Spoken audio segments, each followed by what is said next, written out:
friends, it's Vicki back with Zumba moves and a little mixed media background making. You can only see me from the waist up, but you know, you don't ever have to ask me twice to make a fool of myself. So actually, that was a joke. We need to actually get down to the meat and potatoes, which is another background technique.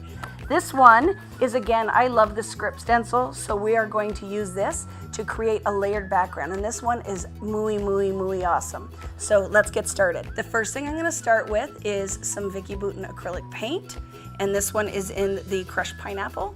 And then I am going to grab this stencil that I can't stop using because I absolutely love it from All the Good Things. And did I say a mister? I think we need a mister too. Container water and some water brushes. It is great if you do this on some type of non-porous background. And of course, a sheet of cardstock. Let's get started.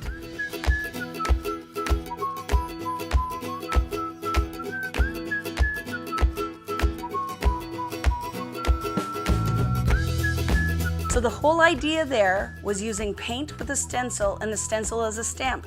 I also could have put the paper on top and pick the image up from the top of the stencil. So the next thing I'm going to do now is the kissing technique. We're going to add some color. The magic here is the acrylic paint will resist the art crayon. I know.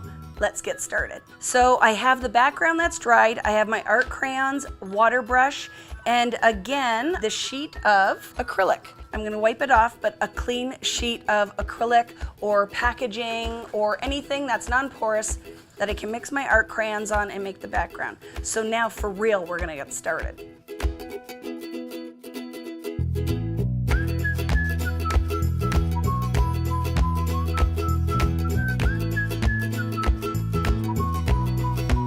So that was super easy. The key again is the paint resists the art crayon.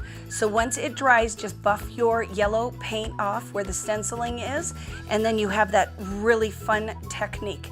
The next thing I want to do, because it's all about layer, layer, layer to get the magic, is put a stencil on and a little gold glaze.